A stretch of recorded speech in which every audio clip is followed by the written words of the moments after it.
베타 AI 뉴스레터 팟캐스트 팀입니다. 1부 주간 뉴스입니다. 이번 주 AI 업계에서는 정말 그 어느 때보다 뜨거운 경쟁과 혁신, 그리고 여러 논란이 계속되고 있는데요. 2025년 11월 넷째 주 AI의 현주소를 핵심만 딱 짚어보겠습니다. 자, 그래서 오늘 우리가 살펴볼 이야기는 크게 5가지입니다. 첫째, 거대 기업들은 지금 어떤 압박을 받고 있는지. 둘째, 이 판을 흔들고 있는 새로운 경쟁자들은 누구인지. 그리고 셋째, AI가 스크린을 넘어 어디로 향하고 있는지도 한번 보죠. 나아가서 이 모든 걸 움직이는 돈의 흐름, 그리고 마지막으로 법적인 문제까지 깊게 파고 들어보겠습니다. 첫 번째 이야기, 바로 업계 선두주자인 오픈 AI에서 시작합니다. 최근에 CEO 샘 알트만의 내부 메모가 하나 유출됐는데요.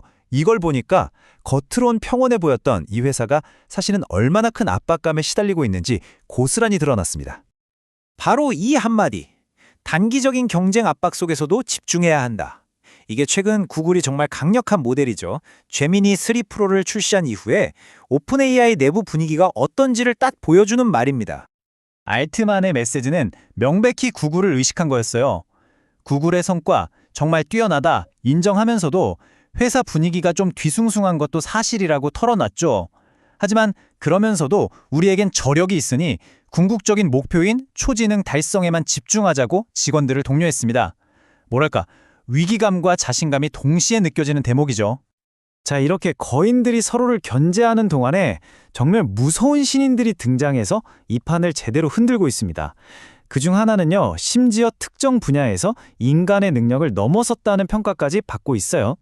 바로 엔트로픽의 클라우드 오퍼스 4.5입니다. 이건 그냥 단순한 업그레이드 버전이 아니에요.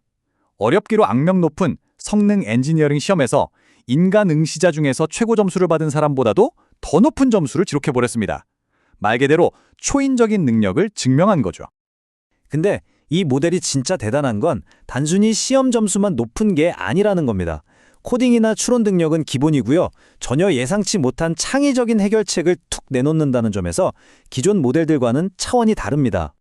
하지만 혁신이 이런 코드나 논리 분야에만 있는 건 아닙니다. 이번엔 비주얼, 그러니까 시각적인 창작 분야인데요. 전문가들의 작업 방식을 완전히 바꾸고 있는 새로운 이미지 생성 모델이 등장했습니다. 바로 플럭스2인데요. 이 모델은 정밀함과 제어에 초점을 맞췄어요. 그래서 창작자들이 아주 디테일한 이미지를, 그것도 일관된 스타일로 만들어낼 수 있고요.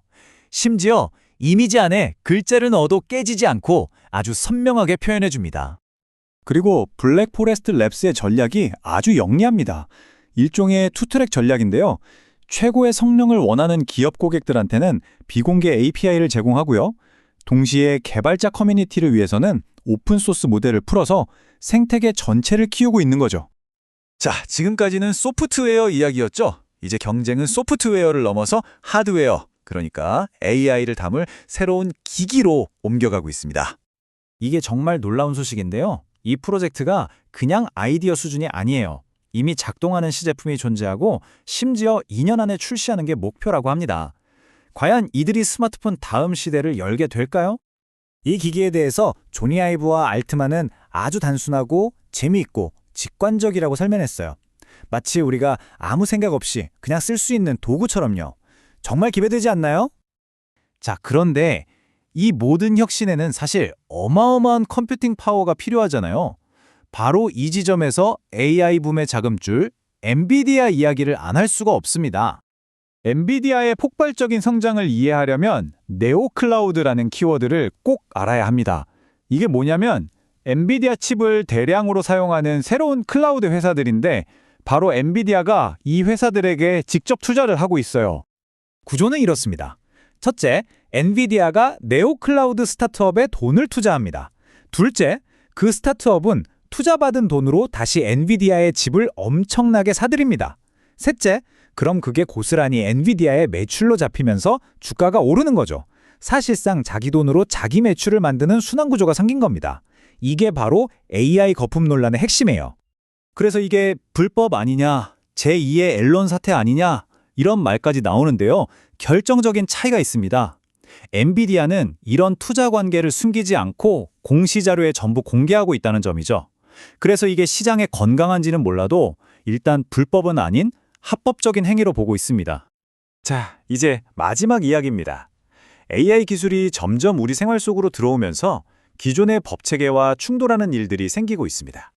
유명인한테 영상 메시지를 받을 수 있는 캐미오라는 회사가 있잖아요. 오픈 AI가 영상 생성 AI인 소라 앱의 한 기능에 캐미오라는 이름을 붙이려고 하다가 이 회사로부터 소송을 당한 겁니다. 소비자들에게 혼란을 준다는 이유였죠. 그리고 법원이 일단 캐미오 회사의 손을 들어줬습니다. 오픈 AI에게 임시로 그 이름을 쓰지 말라는 명령을 내렸는데요. 이제 카메오처럼 우리가 흔히 쓰는 단어를 과연 특정 회사가 독점할 수 있는 건지 기술과 법의 아주 흥미로운 대결이 시작됐습니다. 자, 이렇게 보니까 AI 혁명은 정말 여러 전선에서 동시에 일어나고 있죠.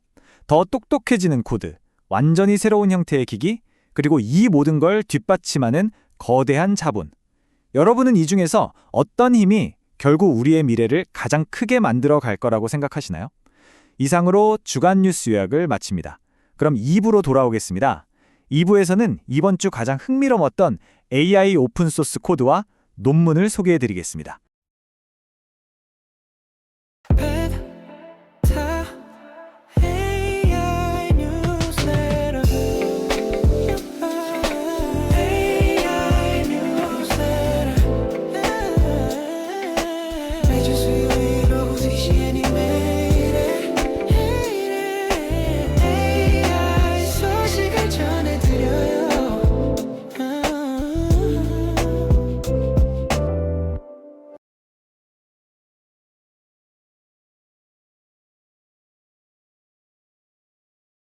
베타 AI 팟캐스트 2부로 돌아왔습니다. AI는 정말 매주, 매일같이 더 똑똑해지고 더 자율적으로 변하고 또 우리 생활을 더 가까이 다가오고 있는 것 같아요. 이번 주에는 바로 그 발전의 최전선에서 어떤 일들이 벌어지고 있는지 가장 뜨거운 연구와 도구들을 집중적으로 파헤쳐 보겠습니다. 오늘 우리가 함께 떠나볼 여정은 크게 3가지 주제로 이루어져 있습니다. 첫째, 어떻게 하면 AI가 불필요한 낭비 없이 더 효율적으로 똑똑해질 수 있을까 하는 문제를 들여다볼 거고요. 둘째, 인간의 도움 없이 스스로를 가르치고 진화하는 AI의 놀라운 잠재력을 확인해 볼 겁니다.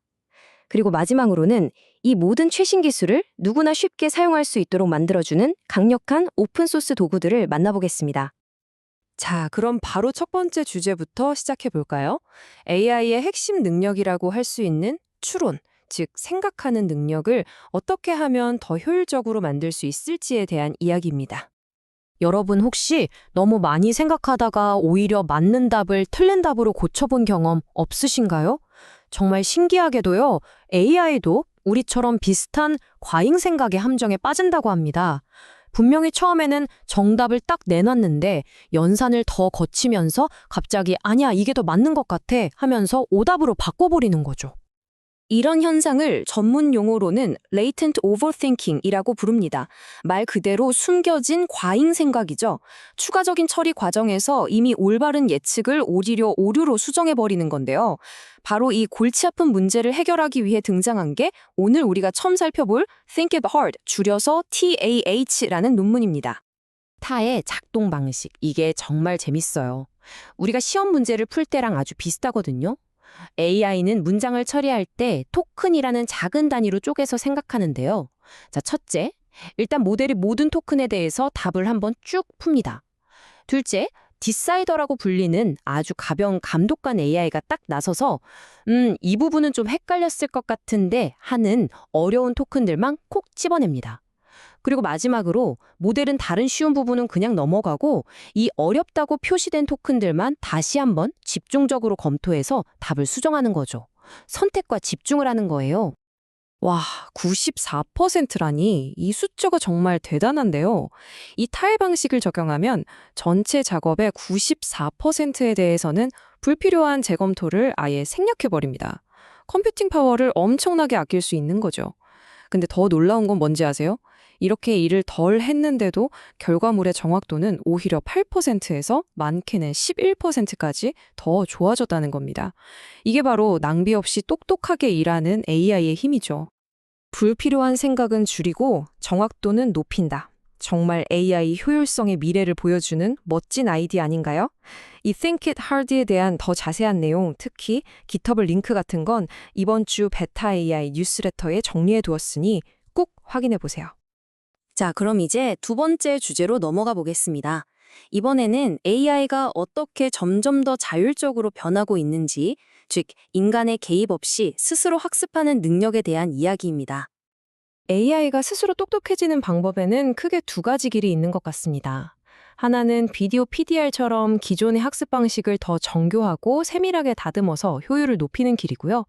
다른 하나는 에이전트 제로처럼 아예 인간이 만든 데이터를 쓰지 않고 AI들끼리 서로를 가르치고 경쟁하면서 완전히 새로운 방식으로 진화하는 길입니다. 먼저 비디오 P2R부터 볼까요? 이 방법의 핵심 아이디어는 비디오를 이해하는 과정을 두 담대로 나누는 거예요. 바로 인식, 즉 퍼셉션과 추론, 리즈닝이죠. 그리고 각 단계마다 잘했을 때 따로 보상을 주는 겁니다.